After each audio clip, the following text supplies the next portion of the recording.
Bueno, buenas tardes a todos. Muchas gracias por estar aquí. Lamento que muchos estéis en una posición más incómoda. Ojalá todos en este ratito que estemos juntos pues tengamos una exploración curiosa de algunos de los entresijos fascinantes de la mente humana. Muchas gracias a los organizadores por invitarme a estar hoy con todos vosotros. Y vamos a hablar de algo que verdaderamente cuando yo entré en contacto hace muchos años con una persona que os presentaré, el profesor Harold Benson, no tenía ni idea del punto en el que ocuparía en mi vida, ni tampoco tenía ni idea del punto en el que ocuparía en la sociedad, en la medicina, en la empresa, en la vida en general. Entonces, tal vez algunas de vosotras tengáis ya mucha experiencia en el mindfulness, pero sí creo que es importante que todos comencemos desde el origen, entendiendo qué es esto, de dónde viene, qué no es, para qué sirve, para qué no sirve. Y de alguna manera recorramos ese puente fascinante, precioso entre la tradición y la ciencia. Porque tiene un enorme elemento de tradición, hay que honrar a aquellas personas, verdaderos científicos de la mente, que se atrevieron a profundizar en entresijos, en rincones, que para muchas personas no es que fueran complicados, es que eran inexistentes. Pero también hay que honrar a personas, que algunos de ellos maestros míos, que se atrevieron hace muchos años a explorar un campo que desde la medicina y desde la psicología era visto como un poco raro, como un poco extraño, esotérico, más relacionado con algo de corte budista que con algo que en realidad no abraza por igual a personas creyentes, no creyentes, porque tiene una connotación diferente a lo que es el mundo religioso. Es una connotación que tiene mucho que ver con el ser humano en su dimensión más profunda. Cuando yo escribí el libro, me planteé que no solamente quería escribir un libro, sino que quería que esta publicación fuera un curso para aquellas personas que o no sabían nada del mindfulness y querían entrar de una manera amable en lo que es la comprensión de esta ciencia y de este arte, pero también para personas que tenían muchos años de práctica, pero por no ser del campo en el que estoy yo, el campo de la medicina o el campo de las neurociencias, pues que de alguna manera tampoco tenían esta base científica, personas que a lo mejor enseñan mindfulness o enseñan yoga y que, tampoco sabían muy bien cómo transmitir a sus alumnos o cómo transmitir a las personas con las que compartían estas enseñanzas la manera en la que el mindfulness afecta al cerebro, la manera en la que el mindfulness afecta al cuerpo. Tener en cuenta que nuestro concepto sobre el cerebro humano ha cambiado radicalmente. Hoy en día sabemos cosas que son verdaderamente sorprendentes. A mí me hace gracia porque a veces me dicen: a ver, Mario, ¿es verdad que usamos el 1% del cerebro? Digo, nadie sabe cuál es el 100% del cerebro. ¿Cómo vas a saber lo que es el 1% del cerebro? El cerebro es un órgano extraordinario, no es más extraordinario que el resto del cuerpo, pero sí sabemos, por ejemplo, gracias a algunas tecnologías que os comentaré, que todo lo que es el mindfulness tiene un impacto directo y muy marcado en ciertas estructuras del cerebro. Entonces, como es un curso, al final puse una serie de grabaciones, que hice un estudio muy especial para que haya lo que es un silencio absoluto entre los espacios de voz, porque de alguna manera el mindfulness lo que te invita es a un espacio de sosiego, a un espacio de calma, cuando todos nosotros pues da la sensación que vamos demasiado deprisa y de alguna manera lo sabemos, pero nos parece que pararnos a encontrar ese respiro, ese espacio de tranquilidad, parece que eso es una pérdida de tiempo. Eso es como si un leñador, en la época en la que se utilizaban hachas en lugar de sierras eléctricas, un leñador considerase que ese tiempo que se para afilar su hacha es una pérdida de tiempo. No cabe duda que si no afila su hacha, con el tiempo necesitará más tiempo para cortar el mismo número de árboles, pues porque su hacha no tiene filo. Nuestra sociedad, la sociedad en las prisas, no acaba de entender la enorme importancia que tienen espacios de recuperación. Nuestra sociedad no acaba de entender que el ser humano necesita efectivamente momentos de sprint para hacer frente a las dificultades, a los desafíos, a las complejidades, pero necesita también espacios de sosiego. Y cuando esos espacios no están, toda la persona sufre. Y sufre su entorno porque somos más irritables, somos más huidizos, estamos más tensos. Por eso puse unas grabaciones, hay 4 grabaciones de distintos momentos, uno de ellos lo aprendí directamente de mi maestro, el Dr. Herbert Benson, y el resto lo he aprendido de otros maestros, normalmente personas que han pasado muchísimo tiempo en el Oriente y que están basadas en las metodologías fundamentales que se utilizan en el mindfulness. Entonces, traigo a Alejandro Magno, allí no lo ve, yo os lo describiré, está a la cabeza Alejandro Magno, ¿vale? Alejandro Magno fue una persona muy sorprendente. Claro, no sabemos si lo que yo os voy a contar es historia o leyenda, pero en cualquier caso viene bastante a colación. En este mapa que veis del mundo antiguo, Alejandro Magno, después de unificar todas las ciudades griegas, empieza a invadir más y más territorio. Conquista toda Asia Menor y llega un momento en el que va a ir más allá de Asia Menor. Y uno de los generales le para y le dice: Alejandro, no podemos seguir. Y Alejandro Magno pregunta: ¿por qué, general? ¿Por qué no podemos seguir? Y el general le responde: porque aquí se acaban los mapas. Es impresionante. Aquí se acaban los mapas. Y la contestación de Alejandro Magno, que sí pega bastante con lo que parece que históricamente fue, la contestación de Alejandro fue la siguiente: general, los ejércitos mediocres se quedan dentro de los mapas. Los grandes ejércitos exploran lo que hay fuera de ellos. Lo que estaba más allá de Asia Menor es la India. La India no existía en ninguno de los mapas que manejaban en Occidente. Esto ha pasado muchísimo con el mindfulness. El mindfulness desafía por completo nuestra mente racional y por eso algunos de mis maestros, cuando decidieron investigar esto, fueron ridiculizados por sus colegas pensando que era estúpido lo que hacían, que era absurdo asomarse a un sitio donde no había mapa. Pero fueron estos pioneros los que por atreverse descubrieron un nuevo mundo y lo compartieron con nosotros, y gracias a estas personas hoy podemos entender que el mundo no se acaba donde nuestros viejos mapas. Pues lo que vamos a explorar hoy juntos es lo que hay más allá de ese mapa. ¿Qué es lo que hay más allá de nuestra forma tradicional de pensar? ¿Qué es lo que hay más allá de esa imagen que vemos reflejada en el espejo? Mirad, cuando yo tenía 17 años, tuve la increíble fortuna de comprarme un libro escrito por un gran médico. Yo no le conocía, luego fue profesor mío en los cursos de doctorado en la Universidad Autónoma de Madrid, donde hice los cursos de doctorado después de acabar la carrera de medicina. Y el profesor Pedro Laín Entralgo escribió un libro sobre historia de la medicina que se llamaba La relación médico-enfermo. Fue el primer libro de medicina que leí en mi vida. Tenía 17 años, hoy tengo 62. Y en aquel libro describían que los médicos griegos de la escuela del famosísimo Hipócrates, tal vez os suene el juramento hipocrático, habían hecho un descubrimiento sensacional. Habían descubierto que a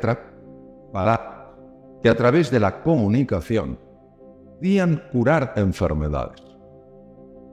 Esto es verdaderamente rompedor, porque una enfermedad es algo tremendamente físico y no entendemos cómo las palabras, que son cosas etéreas, intangibles, cómo es posible que tengan ese impacto. Bueno, lo que ellos descubrieron fue tremendo. Descubrieron la importancia de la cercanía, la importancia de la escucha, la importancia de la pregunta con deseo profundo de conocer y de comprender, y cómo esto repercutía en el cuerpo. Esto hace 2500 años, en la Grecia de Hipócrates, creador de la escuela de Epidauro. Pero fijaos qué fascinante lo que ocurre en algunos periodos de la historia de la humanidad, donde simultáneamente en distintos sitios se van haciendo descubrimientos. Hipócrates y su escuela de medicina griega descubren que se puede curar a través de las palabras, y que esto sucede, en su opinión, porque hay algo dentro de las personas enfermas en este caso, que cuando se activa tiene un poder transformador brutal.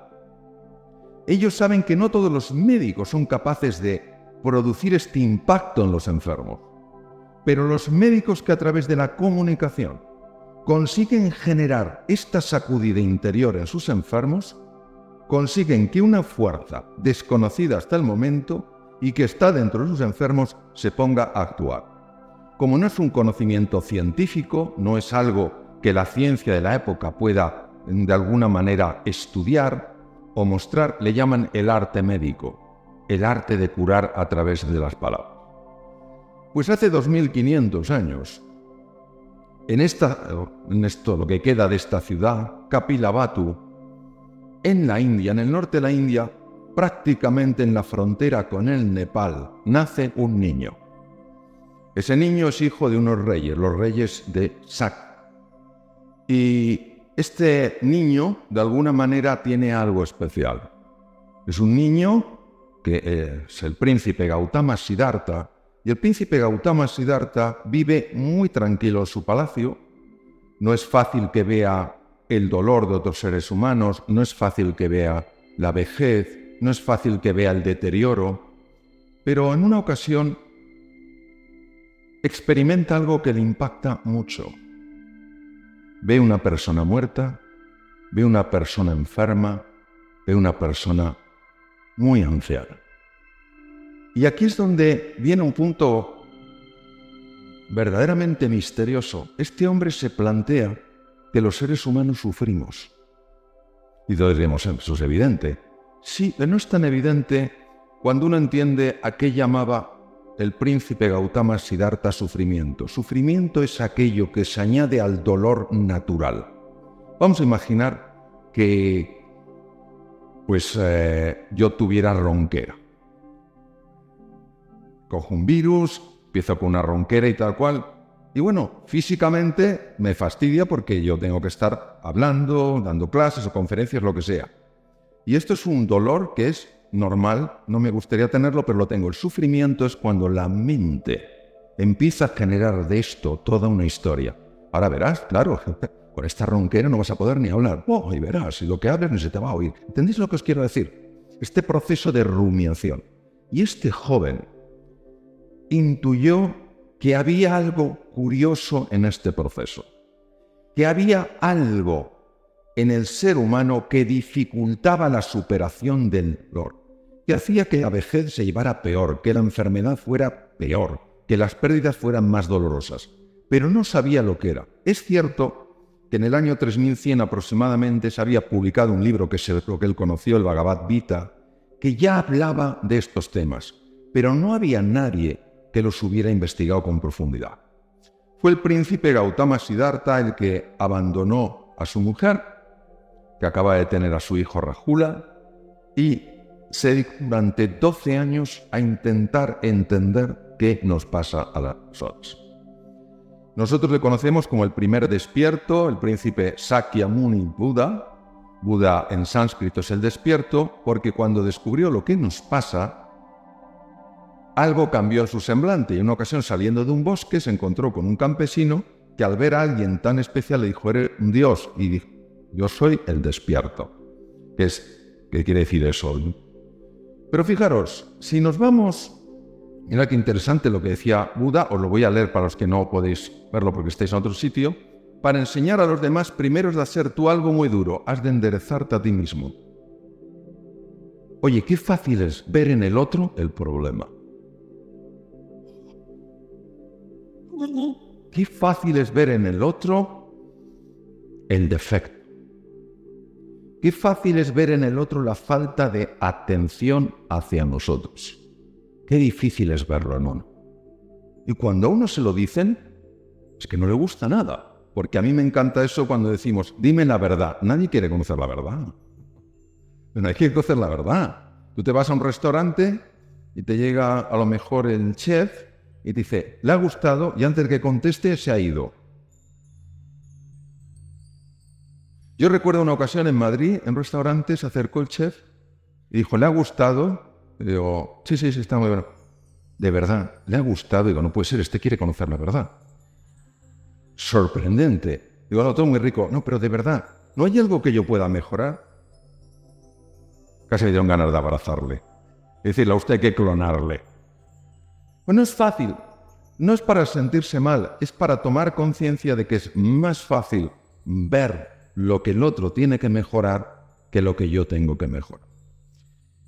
Pero es que fijaros que en China, hace 2500 años también, aparece una persona muy especial. Se llama Lao Tzu o Lao Tse, que escribe un texto muy bonito, es un texto de orden metafísico, se llama el Tao Te Ching.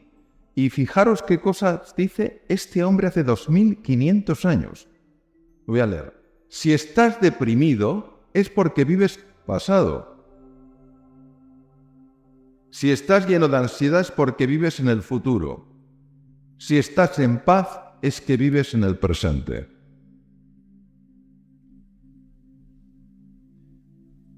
Cuando uno va para atrás, ¿nos da la sensación de que casi siempre es para lamentarse por algo que hizo o dejó de hacer? Y cuando se va al futuro, ¿nos da la sensación de que es para llenarse de ansiedad ante lo que podría pasar? Es increíble. ¿Qué engaño más sutil de nuestra mente?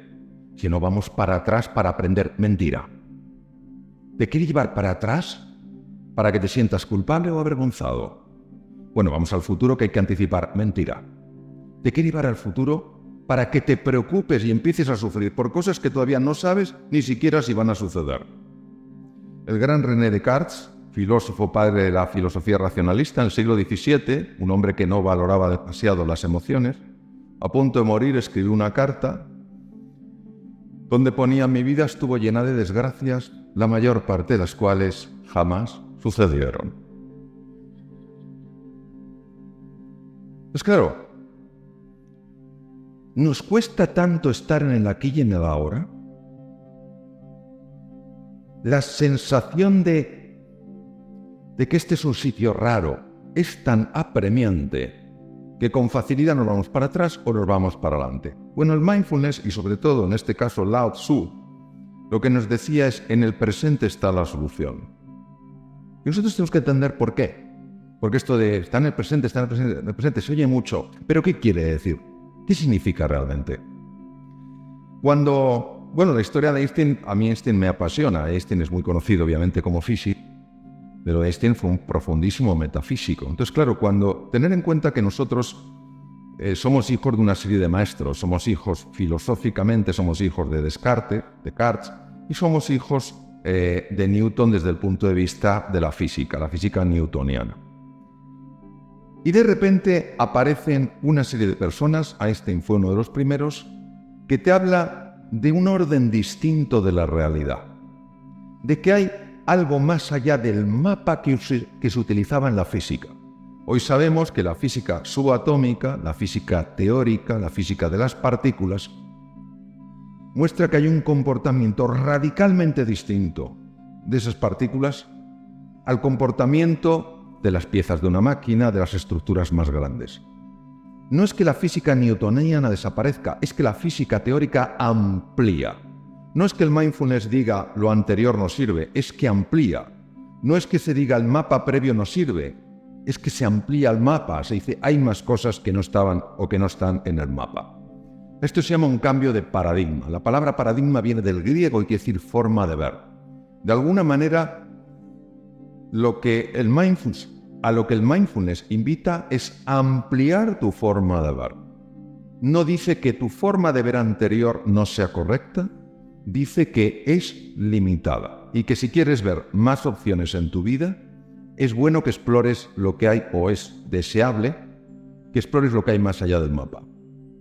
Este fue mi primer maestro. Yo estaba de cirujano en Boston y él estaba de cardiólogo en el hospital de enfrente. Me formé con él, me interesé por su vida y le tengo una gran admiración.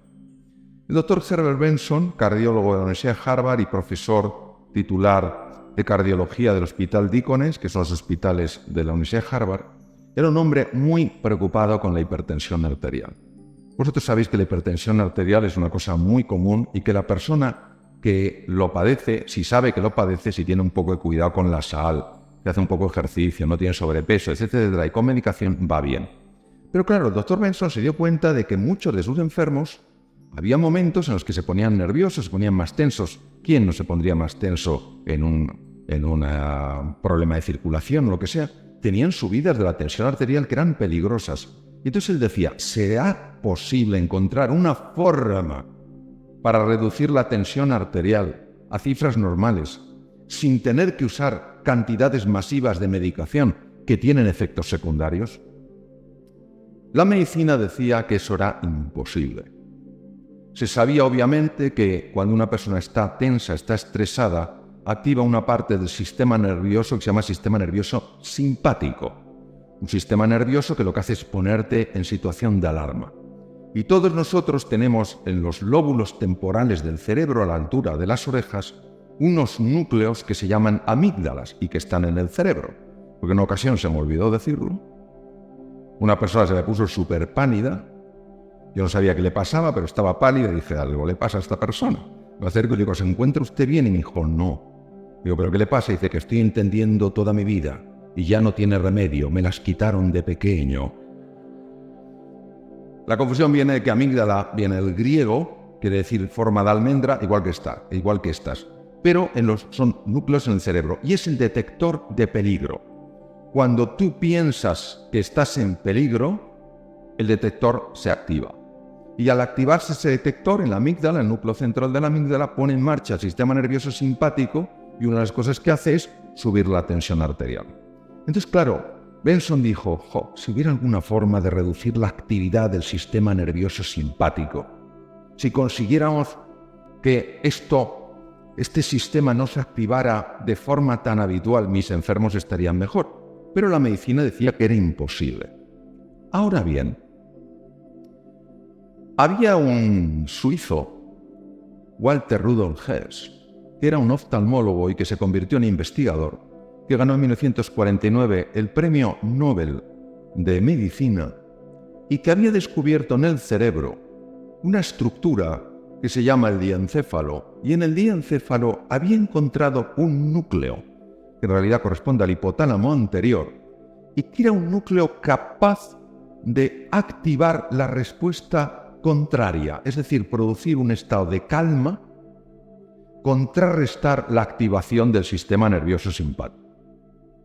Lo había estudiado en gatos, pero claro, no había manera de saber si eso podía aplicarse a humanos. Obviamente el ser humano tiene también esos núcleos, pero cómo llegar a ese núcleo, cómo activar ese núcleo para que se produjera esta respuesta de relajación del organismo en una situación donde antes había tensión.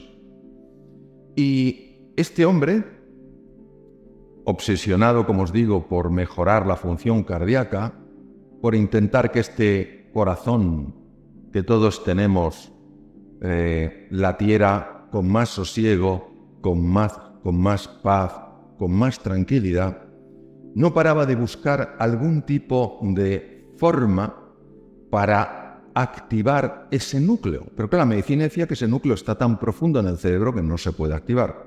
Hasta que por una serie de curiosas casualidades, no entraré mucho en detalle, pero cayó en sus manos un libro que le hablaba de que la comunidad budista era capaz de hacer cosas con su cuerpo que parecían imposibles. Y no hablo de levitación porque nadie ha probado que la levitación exista. No digo que no exista, pero nadie lo ha probado. Pero sí que eran capaces de activar cosas en el cuerpo que solo eran posible, que solo se podían activar si sabían la vía a ese núcleo, al núcleo trofotrópico del hipotálamo. Entonces él viajó al norte de la India, la comunidad tibetana en el 59 tuvo que salir del Tíbet por la invasión china, y estaban en Dharamsala a 7.000 pies de altura, y empezó a hacer registros de los monjes en meditación. Y dijo, han encontrado el camino. Saben cómo activar este núcleo. Pero ¿qué es lo que hacen? Si la sensación es que solo cierran los ojos. No da la sensación de que hagan más. Yo he visto las filmaciones, las he visto en Boston y son increíbles. Entonces dijo, esto lo tengo que investigar con más profundidad. Y creó el Instituto Mente-Cuerpo en la Universidad de Harvard. Y lo que él vio es que efectivamente ciertas prácticas muy antiguas que están basadas en las enseñanzas de Buda activan ciertos centros del cerebro que a su vez ponen en marcha esta respuesta de relajación, pero no cuando una persona está en la playa, porque cuando uno está en la playa, debajo de un cocotero, lo más que te puede tensar es la preocupación de que te caiga un coco, pero si no estás ahí relajado, ¿dónde te vas a relajar? Lo importante es que esto se podía aplicar en el día a día, cuando antes previamente la persona estaba tensa. Y era muy importante estudiar en profundidad esto, porque un científico de Canadá, no de originalmente Canadá, era húngaro, pero había muchos años en Canadá, dijo que cuando una persona está en equilibrio, pero algo empieza a alterarla, y esta persona se resiste lo que puede, pero no consigue vencer el obstáculo, llega un momento en el que llega la fase de agotamiento, fase muy dañina para la salud. Entonces Benson dijo, si yo consigo estudiar a fondo esta respuesta, si veo una forma sencilla de enseñarla a mis enfermos, ten en cuenta que era cardiólogo y es lo que quería enseñarla a sus enfermos para que estuvieran mejor, puedo conseguir beneficios. Y fue el primero en la historia que empezó a hacer registros médicos para ver lo que pasaba en estos estados meditativos. Y ahora os voy a enseñar unas estructuras, os las voy a describir a los que estáis fuera. El encéfalo humano es muy complejo, es de una complejidad extraordinaria. Tiene aproximadamente unos 100.000 millones de neuronas con 100.000 billones de conexiones. Es una cosa verdaderamente portentosa. Hay una serie de estructuras, la amígdala os la he comentado, no la veis los que estáis fuera, pero está a la altura de las orejas. Pero hay una estructura también muy interesante que es el hipocampo. Todos sabemos que vivimos en una época muy compleja. No es un mundo en cambio, es un cambio de mundo. Todos tenemos que aprender a hacer cosas nuevas, a desarrollar nuevas habilidades, manejarnos mejor con las tecnologías digitales. Y todo esto precisa de nosotros una velocidad para captar información, procesar información y manejarla superior a lo normal. Para eso hace falta una estructura llamada el hipocampo. Se llama así por su forma de caballito de mar. No lo podéis ver, es una pena los que estáis fuera, pero es un encéfalo tridimensional girando, es un encéfalo humano, es una resonancia funcional magnética. Me dan ganas casi de meterme aquí y abrazarlo, ¿verdad? Es como si saliera, ¿verdad? Es precioso, ¿eh? Cosa más bonita. Pues esto que veis en colores, ese es el hipocampo. Pues una de las cosas más fascinantes que se vio es que cuando una persona entra en estos estados de calma interior, de sosiego, de paz, donde, fijaros, no huye del mundanal ruido exterior, huye del ruido interior, de esta mente que es como una jaula de grillos, que es un parloteo constante, que te hacen una faena por la mañana y estás todo el día, anda que la faena que me hizo, menuda. Esto no se queda así, esto no se queda así. Y por la noche, no, en el día siguiente, tengo que pensar cómo devolver la faena. Es que parece que nos convertimos en vaca rumiando. Bueno, pues, una de las cosas que se observó, sobre todo por la doctora Zara Lazar del Hospital General de Massachusetts, también dentro del grupo de Harvard, una de las cosas que se observó es que cuando uno consigue no parar ese parloteo, porque ese parloteo va a seguir, es lo que fabrica la mente, lo que se llama la mente dualista. Pero cuando tú consigues que no te atrape, entonces los hipocampos, los centros de la memoria y el aprendizaje aumentan en volumen. Fijaos la importancia que esto tiene. Y el ruido mental reduce tu capacidad de aprender, reduce tu capacidad de procesar la información, reduce tu capacidad de incorporar nuevas habilidades.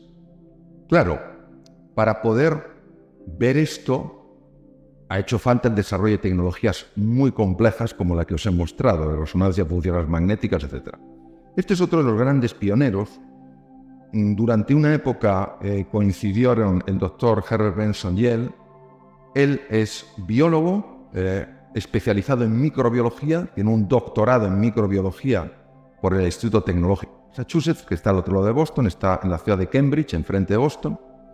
Y esta persona había practicado el mindfulness, esta esta metodología, este abordaje para generar espacios de paz interior, de calma y de sosiego, lo había utilizado muchos años de su vida.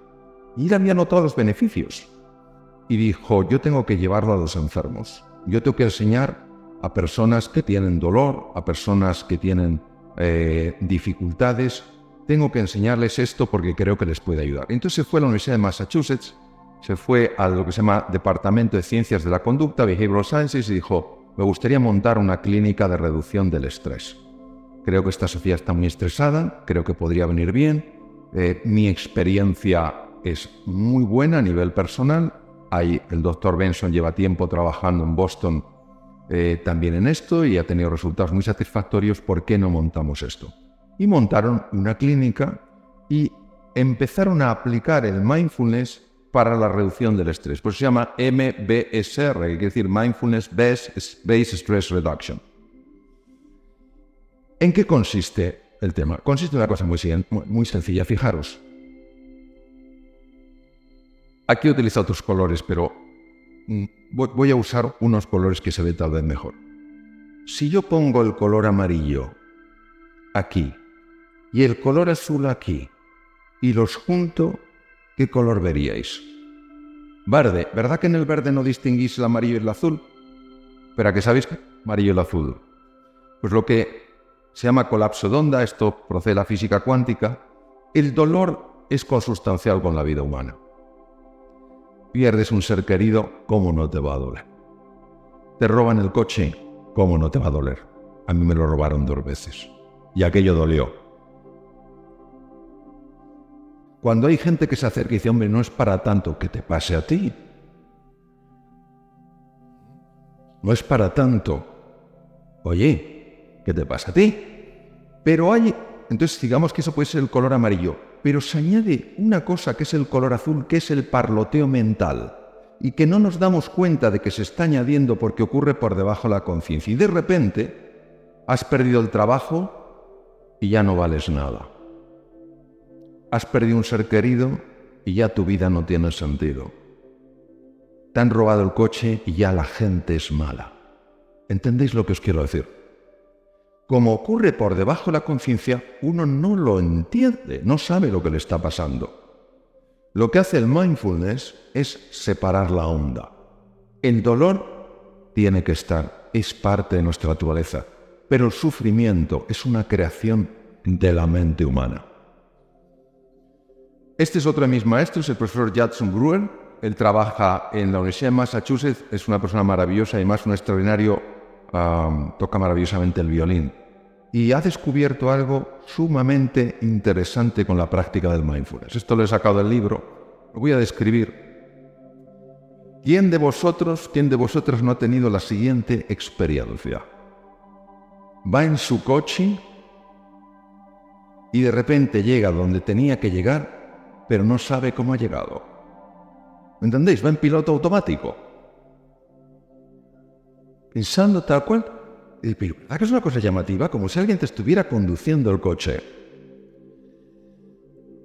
Hubo una serie de investigadores que descubrieron que hay un circuito, que es el circuito de Fenner, de la red neuronal por defecto, Default Net, que se encarga de actuar como piloto automático. Pero este circuito tiene un problema.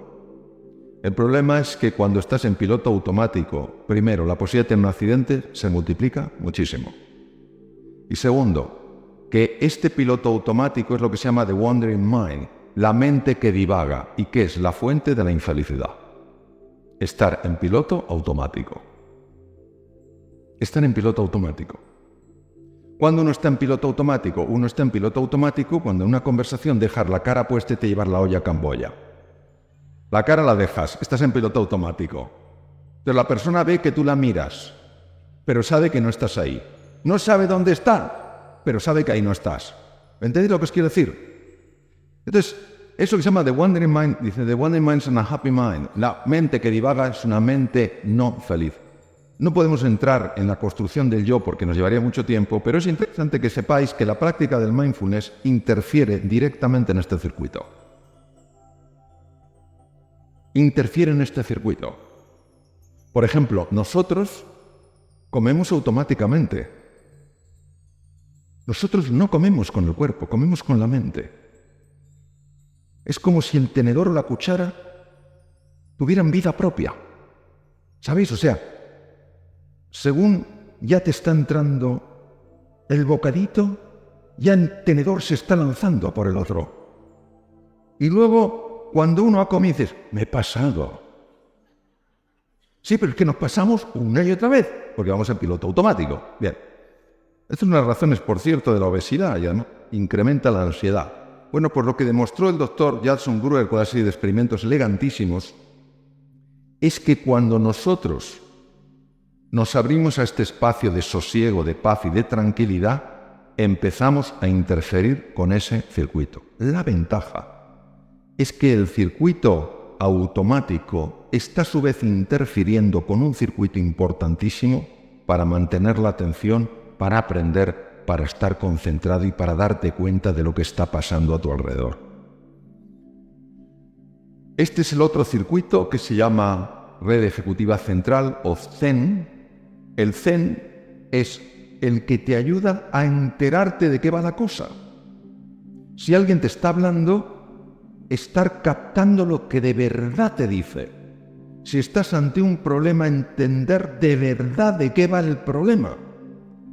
Pero si uno tiene activado el circuito automático, entonces no se está enterando, está captando muy poca información, aunque se cree que la está captando toda. Pues uno de los grandes hallazgos de Judson Brewer ha sido que la práctica del mindfulness, la de estos espacios de silencio, de paz y de tranquilidad, no solo interfieren en el circuito automático, en la red por defecto, sino que potencian el otro sistema. ¿Esto cómo se ve? Esto se utiliza fundamentalmente electroencefalografía muy precisa, se utilizan técnicas de resonancia funcional magnética que permite de alguna manera ver la mayor o menor actividad de esas zonas. Es decir, lo que te permite el mindfulness, lo que te permite estar aquí y ahora, activando nuevos circuitos y desactivando circuitos que no te ayudan, es empezar a cambiar tu percepción de las cosas. Empiezas a observarte de una manera distinta, con mucha más compasión, con mucha más comprensión. Empiezas a ver a las demás personas con más benevolencia. Te vas dando cuenta de que, claro, muchas veces la irritación hace que nos provoquemos unos a otros, pero detrás de la irritación, detrás de la provocación, al menos la mayor parte de las veces, no hay un deseo de dañar, sino es como el que está ahí, como el elefante en cacharrería, o sea, no sabe por dónde, cómo ventilar su tensión y la ventila a través de la agresión. Otra cosa fascinante que se ha visto utilizando electroencefalografía con la práctica es lo siguiente. Veréis, nosotros tenemos dos hemisferios cerebrales. Lo más parecido que he visto a un cerebro es una nuez o un coral marino que tiene la forma de cerebro. Todos cuando abrimos la cáscara de la nuez vemos que tiene dos mitades y además están arrugadas.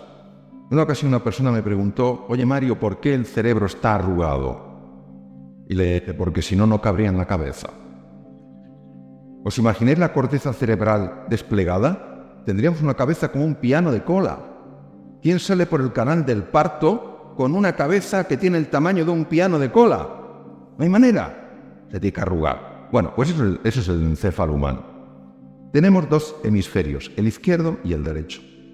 Y en 1981 el profesor Roger Sperry, trabajando en el Caltech, Instituto Tecnológico de California, que está en Pasadena, el hombre descubre, estudiando una serie de cosas que se llama la serie del cerebro dividida de California, descubre que cada hemisferio cerebral hace una cosa diferente.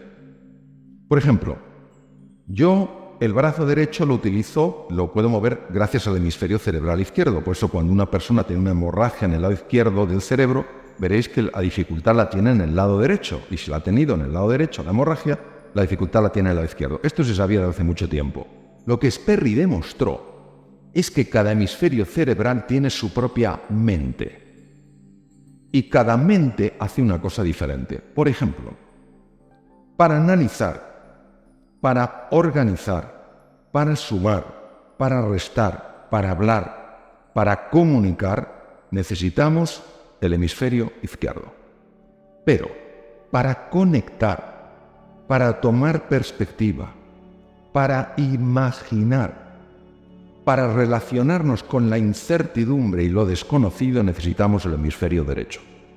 Los dos hemisferios están hechos para colaborar, igual que el hombre y la mujer, para mutuamente hacerse más grandes. El problema es que cuando una persona está bajo estrés, los dos hemisferios no hablan, o hablan muy poco. Claro, ya os podéis imaginar el impacto de esto. La persona que tiende a ser analítica, bajo estrés se vuelve aún más analítica, más rígida en su análisis, más rígida en su estructura. La persona que es de corte más imaginativo, cuando está bajo estrés, se convierte como en un globo de helio, flota. Flota, y el del hemisferio izquierdo dice aterriza, dice ¿para qué? Si desde aquí se ve todo mejor. Entonces, ¿qué ocurre? Que la práctica del mindfulness lo que hace es sincronizar los dos hemisferios. Cuando el Dr. Benson, mi primer maestro, empezó con sus enfermos a enseñarles lo que se llama la técnica de relajación, que es una técnica de mindfulness, lo que buscaba, como os he comentado, era la mejora de la salud. Pero conforme pasaron los años, sus propios enfermos que le seguían viendo, aunque estaban mucho mejor, le decían, Dr. Benson, le voy a decir algo curioso, me he vuelto más creativo. Y claro, Benson de entrada, como no le interesaba, dice, pues estupendo, enhorabuena. Pero cuando se lo empezaron a decir más y más, ya prestó atención. Dijo, ¿y esto a qué se debe? Entonces empezó a estudiar cómo la respuesta a relajación afecta al proceso creativo. ¿Por qué sabemos que esto es así? Porque cuando se utiliza electroencefalografía de alta precisión, se ve que una persona muy estresada tiene un ritmo de ondas, sobre todo en el hemisferio izquierdo, muy rápido, se llama alto beta, es el cerebro agitado. Y el hemisferio derecho tiene ondas tipo alfa. Pero cuando una persona encuentra ese espacio de calma y de sosiego, el alto beta empieza a hacerse más lento y las ondas alfa empiezan a extenderse. Y grupos más grandes de neuronas de los dos lados de los hemisferios cerebrales, o sea, de los dos hemisferios cerebrales, empiezan a dialogar entre sí. Y por eso empezaban las personas a decir que eran más creativos, que estaban viendo las cosas con más amplitud. Las ondas cerebrales han sido la gran apuesta para comprender esto, el ver los cambios de registro. Y para que os hagáis una idea, hay fundamentalmente tres tipos de ondas, aparte de las beta, están las alfa, las teta y las delta. Las alfa son las ondas más habituales en el mindfulness, ondas lentas y muy amplias, y en esas ondas el cerebro es especialmente creativo. Ese es el momento donde de repente empiezas a ver cosas que no habías visto. Las ondas teta las produce el hipocampo y es el momento en el que empiezas a revivir cosas que te sucedieron en el pasado, que en su momento no las pudiste digerir, pero bajo una conciencia madura ya puedes digerirlas. Se están reactivando recuerdos antiguos. Las ondas delta son muy difíciles de captar porque se confunden con las ondas que produce la musculatura del cuello, pero algunas personas muy expertas son capaces de producirlas y están asociadas sobre todo con gran capacidad sanadora dentro del organismo. Voy a usar una metáfora. A mí las metáforas me encantan porque te permiten visualizar cosas que son cosas que son complejas de explicar con palabras. Mirad, nuestra mente es como un océano revuelto, donde hay olas grandes, impetuosas, agresivas. Y, pues claro, esto nos afecta a nuestra vida, nos afecta a la salud, nos genera tensión, sube el colesterol, sube los lípidos, sube la glucosa, sube el cortisol, en fin, un montón de lío. Cuando una persona se va sosegando, cuando una persona se va calmando, es como si pasara de la superficie del océano con esas ondas, con esas subidas y esas bajadas, a un espacio un poquito por debajo. Entonces ya estás debajo, ya estás en el agua, ya te has sumergido, no estás muy profundo, pero miras hacia arriba y aunque sientes la agitación de las olas, no te están afectando tanto. ¿Cuántas veces nos habrá pasado más de uno que estamos en un mar revuelto, te viene una ola y dices, esto es muy grande? Y en lugar de aguantarla diciendo, conmigo no puede nadie, tú te sumerges y la ves pasar por encima. Pues es lo mismo, a medida que vas avanzando en la práctica del mindfulness, claro que se siguen produciendo olas, porque la mente no para de producir esos pensamientos, pero ya no te atrapan, los ves como a distancia. Conforme vas profundizando, vas entrando en un sitio verdaderamente curioso. Un sitio que aquí está representado, para los que no lo podéis ver, como el fondo del mar, con sus corales, con sus peces. Este es el fondo de la mente humana. Y entonces, en el fondo, ¿tú qué ves? En el fondo, lo primero que ves son capacidades tuyas que no sabías que tenías. Por eso mejora la confianza, tienes más ilusión, tienes más alegría. Y también descubres aquellas cosas que están impactando negativamente en tu vida y que no sabías que tenías. Descubres, por ejemplo, hasta qué punto uno está centrado en sí mismo. Cosas que no son agradables de ver, pero cuando las ves, las puedes resolver. Si no las ves, no las puedes resolver. Y esto no te sucede como proceso sesudo, diciendo, a ver qué hay en el fondo. No, estás así y de repente, lo ves, emerge. Es muy importante que entendáis una cosa, el mindfulness no busca cambiar a nadie. El mindfulness es un abordaje que lo que busca es enseñarte un camino para reencontrarte con tu verdadera identidad. Y ahora voy a explicar un poquito la parte más práctica, para que tengáis una idea más clara. La dificultad para hacer una práctica aquí es que hay muchos que estáis de pie y algunos que estáis sentados. Y los que estáis sentados os pueden ir muy bien, pero los que estáis de pie, si hacemos ejercicio de mindfulness, pues a lo mejor acabáis en el suelo. Entonces tampoco es plan. Entonces, yo os voy a decir en qué consiste. Sorprende que sea tan potente y tan sencillo. Mirad, ¿en qué consiste este espacio de serenidad? Consiste exclusivamente en entrenar un músculo. El músculo más importante del ser humano, que no es ni el bíceps, ni el tríceps, ni el cuádriceps, ni el anconio, ni el sóleo. Es el músculo de la atención. Entonces, claro, tú tomas una posición sentado o tumbado, con la espalda recta, y lo que haces es sencillamente llevar tu atención a tu respiración. ¿Por qué? Porque la respiración es algo que está sucediendo aquí y ahora, en este momento. Entonces es la referencia que tú tienes para ir entrenando tu atención. Entonces, ¿qué ocurre? Que te surge un pensamiento. Entonces el pensamiento puede ser, ¿qué habrá hoy de cena? ¿Habrá pimientos rellenos de bacalao? ¿O estarán rellenos? ¿Sabéis de lo que hablo? Que sí. ¡Claro!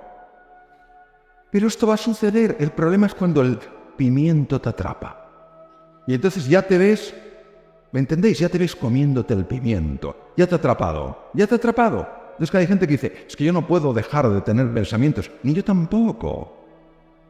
Si el tema es que no te atrapa, entonces te das cuenta y dices, hoy, pimiento. Luego. Esperas y vuelves a la atención. Y ese es el ejercicio de mindfulness. Entonces, ¿qué pasa en ese proceso? En ese proceso, la mente que está habitualmente agitada empieza a calmarse. De forma natural. Y cuando empieza a calmarse, tú te empiezas a encontrar mejor, porque lo que de verdad altera al ser humano es su mente. Yo voy a contar un ejemplo para que veáis hasta qué punto esto es así. Tal vez alguno me lo ha escuchado, tú me lo has oído, Andrés. El caso de una enferma que yo tuve que se llamaba Margarita. Conocéis, ¿no? Fíjate lo que le pasaba a Margarita. A Margarita los dolores estaban horribles la pobre. Y toda la culpa era de su jefe. Cuando ella empezó a trabajar su interior, su tubo digestivo se mejoró, se quitó el dolor de estómago, su jefe era mejor persona, etcétera, etcétera. no nos damos cuenta hasta qué punto nosotros estamos generando esa agitación. Como no lo vemos, necesitamos algo que a nivel inconsciente esté funcionando, esté resolviendo, esté sosegando, esté tranquilizando. Entonces, la mente plenamente presente, que es lo que significa mindfulness, que tiene unos ejercicios, lo que hace es irte entrenando en eso, es decir, irte entrenando para que tú seas el dueño, la dueña de tu atención, en un mundo que está permanentemente distraído, donde pensamos que la multitarea es lo normal. La multitarea es profundamente anormal. No hay un solo estudio científico que demuestre que el ser humano está hecho para la multitarea. Otra cosa es que vivamos así, entonces se fractura la atención. Conforme tú vas ganando espacio, teniendo esos 5 minutos, 10 minutos, a lo mejor por la mañana, le dices, me voy a sentar con tranquilidad, me voy a poner una alarma suave, no te pongas el típico de martillos alemanes, de la alarma que te levantas y parece que te ha dado un yuyu. Te pones una música suave a los 10 minutos para olvidarte del reloj, dices, vamos a ver esto. Y entonces sencillamente, sentadito o tumbado, empiezas a notar la respiración. Y entonces te aparece el pensamiento, ¿qué habrá de desayuno? ¿O qué desayunaré hoy? Y tú no te enfadas. No. Tú haces como si tuvieras una mascota. No le arrancas el cuello cuando está aprendiendo. Tú la traes con firmeza y amabilidad y vuelves aquí. Y sigues en tu atención y se te vuelve a ir. Pero tú, con la misma paz y firmeza, lo vuelves a traer.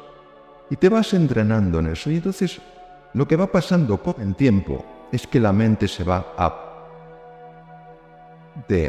apacigua. Tu reactividad se reduce. Y empieza a haber un espacio para la respuesta. Somos criaturas muy reactivas. ¿Qué tal estás? ¿Por qué? No, yo solo te preguntaba ¿qué tal estás? ¿No? Entonces, esa reactividad que es un fruto directo de la mente que rumia, de la mente que agita, esa reactividad se va reduciendo. Empiezas a tener más vitalidad, empiezas a tener más tranquilidad, empiezas a tener más energía, empiezas a tener más compasión. Entonces, lo que descubrieron estos científicos de la mente sencillamente es que se puede vivir de otra manera. Pero tenemos que entender que nuestro problema no es la falta de tiempo. Yo sé que todos pensamos que el problema es la falta de tiempo. No es verdad.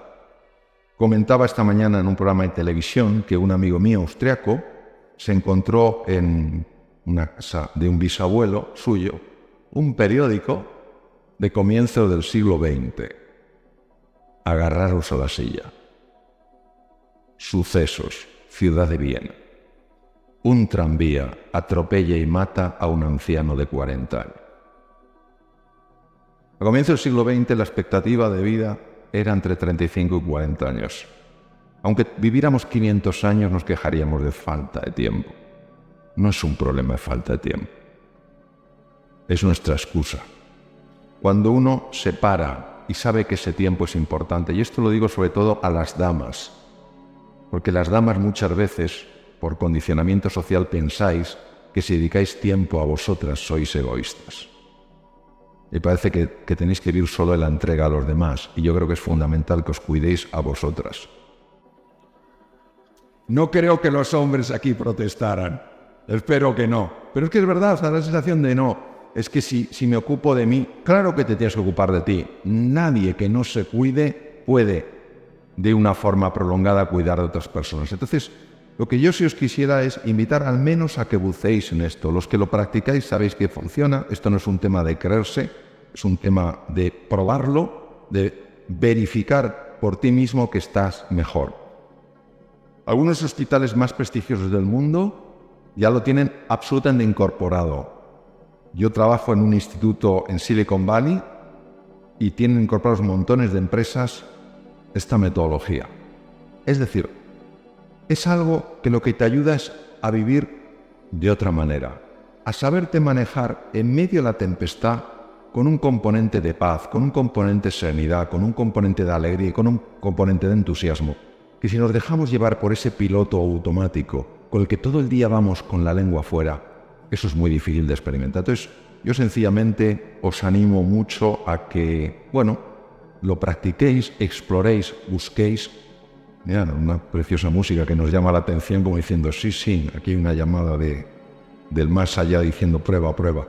Entonces, bueno, pues eso es todo lo que os quería decir y terminar con una, no sé si tendremos tiempo para alguna pregunta, pero terminar con una frase que a mí me impactó mucho de Albert Camus, ¿no? Albert Camus fue un gran filósofo, premio Nobel de Literatura en 1956, francés, y Albert Camus decía, en medio del duro invierno descubrí por fin que dentro de mí hay un ser invencible. Entonces, que sepamos que dentro de cada uno de nosotros hay ese ser invencible, que no es un canto a la arrogancia, no es un canto a la prepotencia, sino es verdaderamente reconocer que no hay entre vosotros, no hay entre nosotros nadie que haya sido llamado a la mediocridad. Todos hemos sido llamados a la grandeza. Pero para poder escuchar ese maravilloso Stradivarius en medio de la orquesta, hay que saber silenciar un poco los platillos. Bueno, muchas gracias.